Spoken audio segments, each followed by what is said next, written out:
में देखा था। फेंग से वो इमोर्टल तलिस्मैन पाकर यूवी बहुत ही ज्यादा खुश हो गई थी और यहीं से नेक्स्ट एपिसोड की शुरुआत होती है, जहाँ फेंग यूवी से कहता है, लिटिल सीनियर सिस्टर, तुम वापस जाकर लियो जियन सेट के सभी डिसेबल्स को इकट्ठा करो। उन सबको इकट्ठा करने के बाद तुम उन्हें स्पिरिचुअल की पैलेस की तरफ ले जाना और रास्ते में हम भी तुम लोगों के साथ मिल जाएंगे। जिसपे यूवी फेंग से कहती है, तुम फिक्र न करो, मैं सब कुछ हैंडल कर लूंगी। और ये कहकर यूवी अपने फ्लाइंग स्पिरिट वेपन को बाहर निकालते हुए उड़कर वहाँ से जाने लगती है। और यूवी अभी वहाँ से जा ही रही थी कि जिनी उसे रोकती हुई कहती है, सीनियर सिस्टर यूवी, मैं भी तुम्हारे साथ आना चाहती हूँ। जिनी की ये बात सुनकर यूवी यहाँ में अपना सर हिलाती है, जिसके बाद वो अपने फ्लाइंग स्पिरिट वेपन का एक व्हील जिनी को दे देती है, जो देखकर जिनी बहुत ही ज्यादा खुश हो गई थी। और उसके बाद वो दोनों उड़ते हुए लियो जियन सेट के सभी डिसेबल्स को इकट्ठा करने के लिए चली गई थी। और उन दोनों को वहाँ से जाते हुए देखकर फेंग जुई से कहता है, फाइनली यूवी का फ्लाइंग वेपन किसी और के भी काम आ गया। और ये कहकर फेंग अपना हाथ आगे बढ़ाते हुए जुई से कहता है, चलो हम दोनों फाउंडेशन बिल्डिंग एरिया की डेप्थ में जाते हैं, वहाँ पे मौजूद ट्रायल्स को ढूंढने के लिए। फेंग की ये बात सुनकर जुई ने भी खुशी खुशी अपना हाथ फेंग के हाथ में दे दिया था, जिसके बाद वो दोनों भी उड़ते हुए वहाँ से चले गए थे। अगले सीन में हम उन दोनों को जंगल के अंदर देखते हैं, जहाँ वो दोनों एक दूसरे का हाथ पकड़ कर चल रहे थे। और जुई फेंग को काफी प्यार से देखती हुई उससे कहती है, हम दोनों इस तरह अकेले आज पहली बार मिल रहे हैं। और जुई इससे आगे कुछ कह पाते उससे पहले ही कुछ फ्लाइंग बीस्ट रोर करते हुए उन दोनों की तरफ बढ़ने लगते हैं। और वो फ्लाइंग बीस्ट जुई पे अटैक कर पाते उससे पहले ही फेंग ने जुई को पकड़ते हुए जंप करके उसे बचा लिया था। और उसी के साथ उसने अपने फायर तलिस्मैन से उन फायर बीस्ट पे अटैक भी कर दिया था। और इस सब में वो दोनों एक बार फिर से एक दूसरे में खो गए थे। तभी फेंग खड़ा होते हुए उससे कहता है, तुम बिल्कुल ठीक कह रही हो, हम दोनों वाकई आज पहली बार इस तरह से अकेले मिल रहे हैं। और अभी वो दोनों अपनी प्यार भरी बातें कर ही रहे थे कि तभी वहाँ पे एक बीस्ट आ गया था। और वो बीस्ट उन दोनों पे अटैक कर पाता उससे पहले ही फेंग जुई को लेकर वहाँ से भाग गया था। और वो दोनों उस बीस्ट से बचते हुए एक पेड़ के पीछे आके छुप गए थे।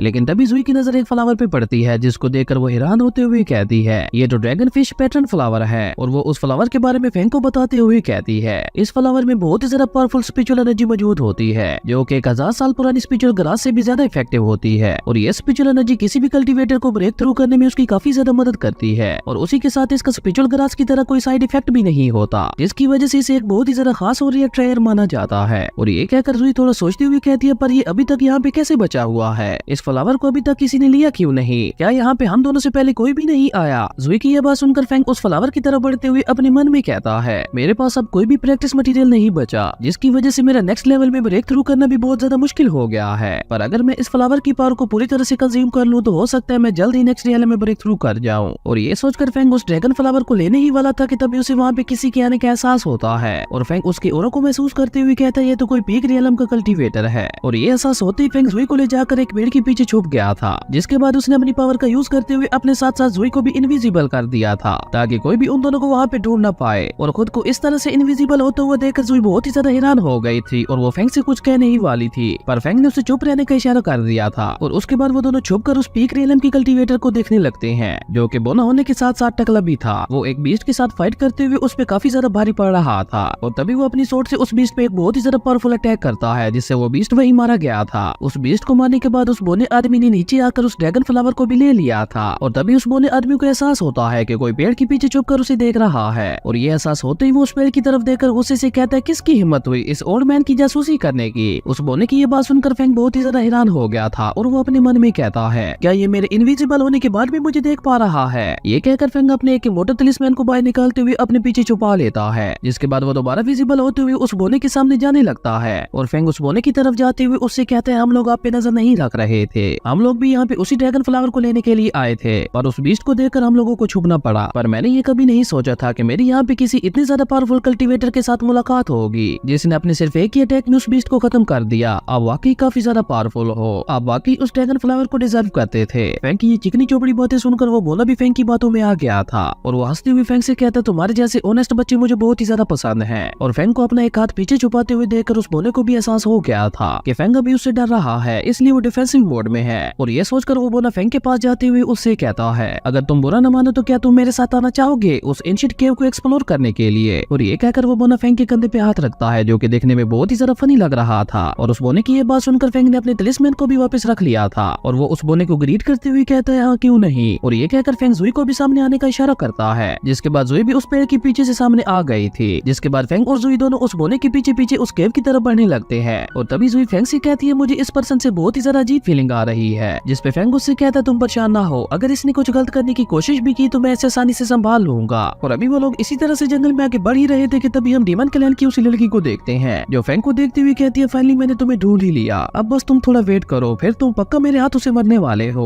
और उसके ऐसा बोलते ही फैंग को एहसास हो गया था कि कोई छुप कर उन्हें देख रहा है, इसलिए फैंग उस तरफ देखते हुए कहता है कौन है वहाँ पे। और फैंग को इस तरह से किसी का ऑरा महसूस करते हुए देखकर वो बोना भी बहुत ज्यादा हैरान हो गया था और वो अपने मन में कहता है इस लड़के की सेंसेस तो वाकई बहुत ज्यादा पावरफुल है, इसने मुझसे पहले ही उसे ढूंढ लिया। और जब उस लड़की को एहसास होता है कि फैंग ने उसे ढूंढ लिया है तो उसने अपनी पावर का यूज करते हुए अपना रूप बदल लिया था और वो सामने आते हुए उन तीनों से कहती है आप तीनों प्लीज मेरे लिए रुकिए, मेरा नाम चू क्याओ है, मैं यहाँ पे डिमोनिक बीस्ट से बचते हुए आ पहुंची थी और अभी अभी मैंने छुपकर आप तीनों की बातें सुन ली थी, तो क्या आप लोग मुझे भी अपने साथ उस एंशिएंट केव में ले जा सकते हैं। चू क्याओ देखने में काफी ज्यादा प्यारी लग रही थी, जो देखकर उस बोने के मुंह में पानी आ गया था और वो बोना चू क्याओ से कहता है आप जैसी ब्यूटीफुल लेडी के लिए तो मैं कुछ भी कर सकता हूँ, आप हमारे साथ आ सकती हैं और अगर आप पे कोई खतरा आया तो मैं आपको प्रोटेक्ट भी करूंगा। उसके बाद हम उन चारों को उसी एंशिएंट केव के पास देखते हैं जहाँ उस एंशिएंट केव के सामने एक पोर्टल बना हुआ था, जो देखकर जुई कहती है ये किस तरह का पोर्टल है और हम इसके अंदर कैसे जाएंगे। जुई की ये बात सुनकर चू क्याओ आगे बढ़कर उस पोर्टल को देखते हुए कहती है ये पोर्टल तो बहुत ही ज्यादा अजीब लग रहा है, मुझे लगता है हमें इस रास्ते से ना जाकर अपने लिए कोई और रास्ता ढूंढना चाहिए क्योंकि हो सकता है यहाँ पे कोई खतरा हो। चू क्याओ की ये बात सुनकर वो बोना उससे बहुत ही ज्यादा इंप्रेस हो गया था और वो उसकी तारीफ करने के लिए आगे बढ़ने लगता है, लेकिन आगे बढ़ते हुए उसका पाँव फिसल जाता है और उसकी टांग जाकर चू क्याओ को लगती है, जिसकी वजह से चू क्याओ उड़ते हुए उस पोर्टल के अंदर जा गिरती है। और ये देखकर वो बोना कहता है शायद मैंने गलती से चू क्याओ को उस पोर्टल के अंदर भेज दिया है। ये सीन वाकई बहुत ज्यादा फनी था क्योंकि इसको रिकॉर्ड करते हुए मैंने अपनी हंसी बहुत ही मुश्किल से रोकी है। आप इस बोने को एक बार गौर से देखें, आपको अपने आप ही हंसी आ जाएगी। एक तो ये बोना है और ऊपर से टकला भी है। खैर ये कहकर वो बोना फिर से कहता है चलो हमें भी उसके पीछे पीछे इस पोर्टल के अंदर जाना चाहिए, जिसपे फैंग और जुई भी इसके लिए मान गए थे और उसके बाद वो तीनों उस पोर्टल के अंदर चले गए थे। इसके बाद हमें एंशिएंट केव के अंदर का सीन दिखाया जाता है जहाँ चू क्याओ उड़ते हुए नीचे आ गिरती है। वहीं फैंग ने जंप करते हुए किसी तरह खुद को बचा लिया था और उसी के साथ उसने जुई को भी पकड़कर नीचे गिरने से बचा लिया था, पर वो बोना खुद को नहीं संभाल पाता और वो सीधा उड़ता हुआ चू क्याओ के ऊपर आ गिरता है, जो देखकर चू क्याओ गुस्से से उससे कह दिया टकले कहीं के मेरा फायदा उठाने की कोशिश मत करो।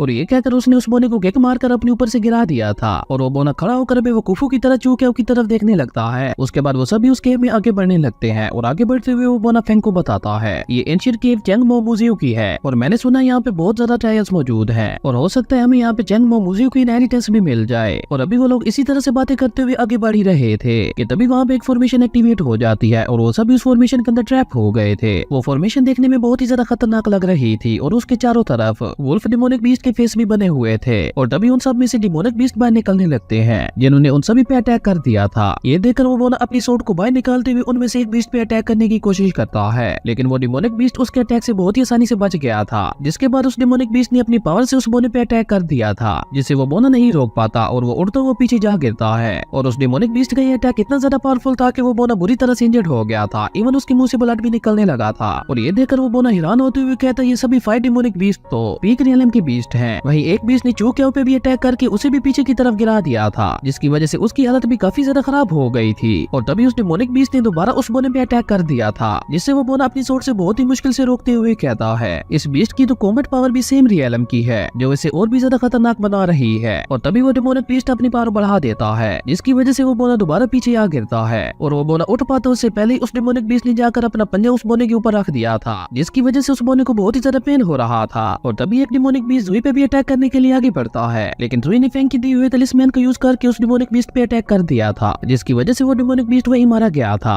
लेकिन मरने के बाद वो दोबारा उस पोर्टल से होते हुए उस फॉर्मेशन के अंदर वापस आ गया था, जो देखकर जुई हैरान होती हुई कहती है क्या ये अभी तक भी नहीं मरा? मुझे लगता है हम इन डिमोनिक बीस्ट को इस फॉर्मेशन के अंदर नहीं मार सकते, क्योंकि ये मरने के बाद दोबारा जिंदा हो रहे हैं। अगर इसी तरह से चलता रहा तो बहुत ही जल्द हमारी स्पिरिचुअल एनर्जी खत्म हो जाएगी, जिसके बाद हम भी इनका सामना नहीं कर पाएंगे। और तभी एक डिमोनिक बीस्ट फैंग पे भी अटैक कर देता है, पर फैंग ने अपने फायर तलिस्मैन का यूज करते हुए उस डिमोनिक बीस्ट को मार दिया था। वहीं उस बोने की और चू क्याओ की हालत तो बहुत ही ज्यादा खराब हो चुकी थी, क्योंकि वो डिमोनिक बीस्ट लगातार उन दोनों को बुरी तरह से मार रहे थे। और तभी वो फायर डिमोनिक बीस्ट अपनी फायर से फैंग पे अटैक करने लगता है, और फैंग उस डिमोनिक बीस्ट के अटैक से बचते हुए अपने मन में कहता है मैंने अब तक 10 डिमोनिक बीस्ट को मार दिया है और मुझे नहीं लगता कोई भी ऑर्डिनरी कल्टीवेटर ऐसा कर पाएगा। पर भले ही मैंने उन डिमोनिक बीस्ट को मार दिया है, लेकिन ये सभी मरने के बाद दोबारा जिंदा हो रहे हैं, इसलिए मैं यहाँ पे इस तरह अपनी स्पिरिचुअल एनर्जी वेस्ट नहीं कर सकता। मुझे जल्द से जल्द इस फॉर्मेशन को डिस्ट्रॉय करने का कोई और आइडिया सोचना होगा। इस फॉर्मेशन की 10 लेयर्स हैं, जिन्हें शायद मैं अपनी मैजिकल वेपन की मदद से डिस्ट्रॉय कर पाऊंगा। और ये कहकर फैंग ने अपनी मैजिकल वेपन को बाहर निकालते हुए उस फॉर्मेशन के अंदर एक बहुत ही ज्यादा पावरफुल अटैक कर दिया था। और फैंग का ये अटैक इतना ज्यादा पावरफुल था कि वहाँ पे मौजूद सभी डिमोनिक बीस्ट भी मारे गए थे, और ये देखकर वो तीनों भी बहुत ज्यादा हैरान हो गए थे। और तभी एक डिमोनिक बीस्ट पीछे से जुई पे अटैक करने वाला था, लेकिन फैंग ने उस पे भी अपने मैजिकल वेपन से एक बहुत ही ज्यादा पावरफुल अटैक कर दिया था, जिसकी वजह से न सिर्फ वो डिमोनिक बीस्ट मारा गया था, बल्कि उसी के साथ साथ उस फॉर्मेशन के अंदर भी होल हो गया था, जो कि वापस धीरे धीरे बंद होने लगा था। लेकिन वो होल पूरी तरह से बंद हो पाता उससे पहले ही फेंग जुई को पकड़कर उड़ता हुआ उस होल से बाहर चला गया था, जो देखकर वो बोना हैरान होते हुए कहता है इसने इन सभी डिमोनिक बीस्ट को इतनी आसानी से कैसे मार लिया, ऐसा तो मैं भी नहीं कर पाया, जबकि मैं एक पीक रियलम का कल्टीवेटर हूँ। और इस तरह फेंग जुई को बचाकर उस फॉर्मेशन के बाहर आ गया था।